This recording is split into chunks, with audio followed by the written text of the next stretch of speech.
இப்போ நடக்கிற இந்த சம்பவம் தமிழ்நாட்டில கிட்டத்தட்ட வந்து நம்ம எப்படி வந்து எடுத்துக்கலாம்னா, அந்த ஒரு படத்துல வர கிளைமேக்ஸ் இருக்கும் பாருங்க. இல்லன்னா வந்து கேம் ஆஃப் த்ரான்ஸ்ன்னு ஒரு சீரிஸ் இருக்கும். அந்த சீரிஸ்ல வரக்கூடிய கிளைமேக்ஸ் அந்த ட்விஸ்ட் அண்ட் டர்ன்ஸ்லாம் இருக்கு பாருங்க.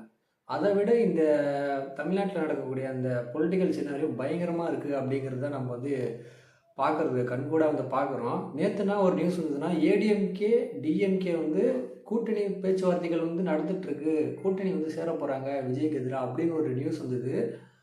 அந்த நியூஸை கேட்டுட்டு நைட்டு 1 மணிக்கெல்லாம் பார்த்தீங்கன்னா, ஒரு டிபேட் வந்து நடந்துட்டு இருந்தது. இந்த பல சேனல்ல இத பத்தி வந்து காலையில வந்து பேசியிருந்தாங்க.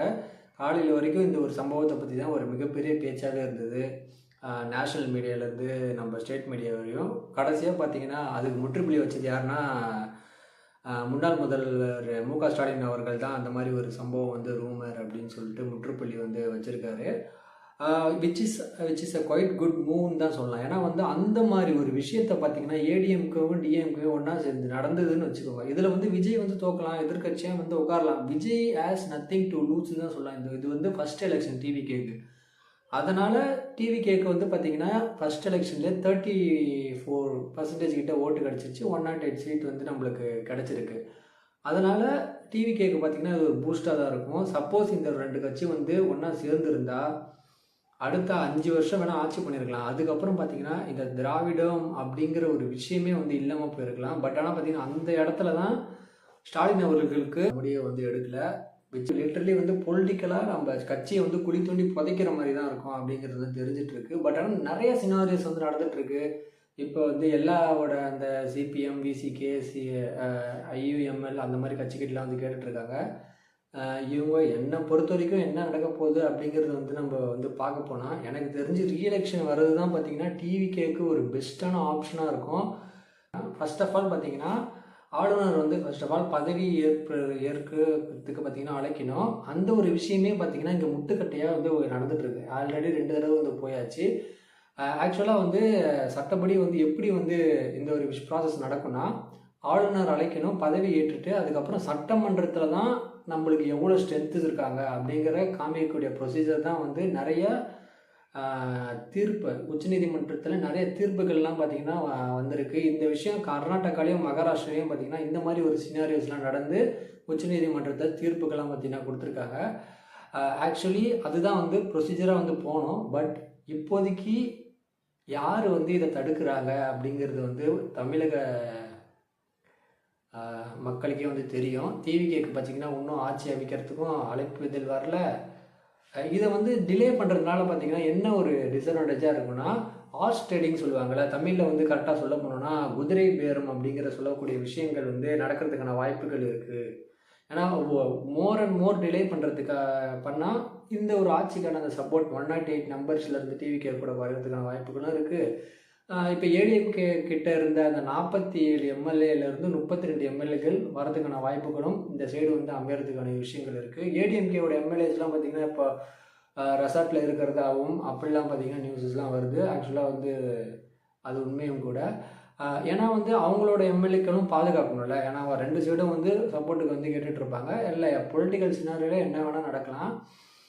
இதுதான் பார்த்தீங்கன்னா இப்போதைக்கு இருக்கக்கூடிய அப்டேட்டு. எனக்கு என்னமோ பார்த்தீங்கன்னா ரீஎலெக்ஷன் வர்றது தான் வந்து ரொம்ப வந்து பெஸ்ட்டான சாய்ஸாக இருக்கும். எனக்கு தெரிஞ்சு ஃப்ளோரில் போயிட்டு விஜய் அண்ணன் தோத்தாலும் பரவாயில்லன்னு தான் எனக்கு வந்து தோணுது. ஏன்னா வந்து இப்போதைக்கு ரீஎலெக்ஷன் வந்ததுன்னா அது ஒரு பெஸ்ட்டான ஆப்ஷனாக வந்து இருக்கலாம். பட் ஆனால் பார்த்தீங்கன்னா அதுக்கு எவ்வளோ நாள் வந்து பிடிக்கும், எவ்வளோ நாள் வந்து எடுத்துப்பாங்க அப்படிங்கிற வந்து ஒரு விஷயங்களும் இருக்குது. அதுக்கு பதிலாக கொஞ்ச நாள் வந்து பிரசிடென்ட் ரூல் நடக்கும். அது வந்து யாரோட ரூலாக வந்து இருக்கும் அப்படிங்கிறது வந்து உங்களுக்கு தெரியும். அதுலேயும் ஒரு சிக்கல் தான் இருக்குது. இப்போது வந்து பொலிட்டிக்கல் சினாரியோ பார்க்கும்போது பயங்கரமான ஒரு விஷயங்களாக வந்து இருக்குது. ஏன்னா சேரக்கூடாத 2 கட்சிகள் வந்து சேர்றாங்க அப்படிங்கிற ஒரு டாக் போயிட்டுருக்குது. இந்த சைடு பார்த்தீங்கன்னா ஒரு மீம்ஸ்லாம் வந்து பார்த்தேன். அந்த மீம்ஸை கூட நான் வந்து போடுறேன். அந்த மீம்ஸில் என்ன போட்டிருந்ததுன்னா, படத்துக்கே பார்த்தீங்கன்னா நாங்கள் வந்து ரீஎலெக்ஷன் வந்து தரோம், நீங்கள் ரீஎலெக்ஷன் வைங்க நாங்கள் பார்த்துக்குறோம் அப்படின்னு சொல்லக்கூடிய மீம்ஸ் டிவிகே சார்பால வந்து நிறைய மீம்ஸ் எல்லாம் வந்து பார்த்தேன். ரீஎலெக்ஷன் நடத்தினா திருப்பியும் பார்த்தீங்கன்னா இந்த 2 கட்சிகள் வந்து திருப்பியும் பார்த்தீங்கன்னா களத்தில் வந்து இறங்கி ஒர்க் பண்ணணும். அதுக்கான செலவுகள் அந்த ஒரு விஷயத்தை கண்டிப்பாக வந்து பார்ப்பாங்க. அதனால் வந்து எனக்கு தெரிஞ்சு இந்த ஆட்சியை பதவியேற்று சப்போர்ட் கொடுத்து கண்டினியூ பண்ண விட்டால் இப்போதைக்கு இருக்கக்கூடிய அரசு வந்து பார்த்திங்கன்னா கொஞ்ச நாள் அது தொடரும். அப்படி இல்லை, நாங்கள் யாருமே வந்து உங்களுக்கு வந்து சப்போர்ட் தர மாட்டோம் எக்ஸப்ட் காங்கிரஸ் மட்டும் இப்போ தந்திருக்கு, அந்த ஒரு விஷயங்கள் நடந்ததுன்னா ரீஎலெக்ஷனை தவிர வேறு ஆப்ஷனே இல்லைங்கிறது தான் வந்து ஒரே ஒரு வழியாக தான் இருக்கும். அதுவும் பார்த்திங்கன்னா சாதகமாக தான் அமையும். டிஎம்கே ஏடிஎம்கே சேர்ந்து ஒரு ஆப்போசிஷன் பார்ட்டியில் விஜய் உட்காந்தாலும் பார்த்திங்கன்னா டிவிகேக்கு தான் வந்து சாதகமாக தான் அமையும். எப்படியாப்பட்ட விஷயங்கள் நடந்தாலும் டிவிகேக்கு தான் சாதகமாக அமையும். அதுக்கு முன்னாடி வந்து ஆளுநர் வந்து கூப்பிடணும், பதவி ஏற்பாங்களா இல்லையா, அடுத்த கட்ட விஷயங்கள்லாம் என்னென்ன பொலிட்டிக்கலில் வந்து நடக்க போகுது அப்படிங்கிறது பார்க்குறதுக்கான விஷயங்களை இன்ட்ரெஸ்டிங்காக வந்து நோக்கிட்டு இருக்கேன். இதுதான் இந்த வீடியோக்கான அப்டேட். இப்போதைக்கு நடந்துட்டு இருக்கக்கூடிய சினாரியோஸ் கொஞ்சம் குவைட்டாக வந்து எக்ஸ்பிளைன் பண்ணியிருப்பேன்னு நினைக்கிறேன். அடுத்து ஒரு வீடியோவில் வந்து சந்திக்கலாம். இதுக்கான அப்டேட் வந்து வந்ததுன்னா நான் வந்து வீடியோ வந்து போஸ்ட் பண்ணுறேன். இந்த இந்திய வரலாற்றிலே பார்த்திங்கன்னா அந்த டிஎன் இதில் வந்து இந்த மாதிரி ஒரு ட்விஸ்ட் அண்ட் டர்ன் நிறைஞ்ச பொலிட்டிக்கல் சினாரியோ ரொம்ப நாள் கழித்து இப்போ தான் வந்து பார்ப்பாங்க தமிழக மக்கள். 108 இதை வந்து கொடுக்கறதுக்கு பதிலாக ஒரு 118 கொடுத்துருந்தா கூட இந்த பிரச்சனை இல்லை. பொறுத்திருந்து பார்ப்போம் என்ன தான் நடக்குதுன்ட்டு. உங்களோட கருத்துக்களை கமெண்ட் செக்ஷனில் சொல்லுங்கள்.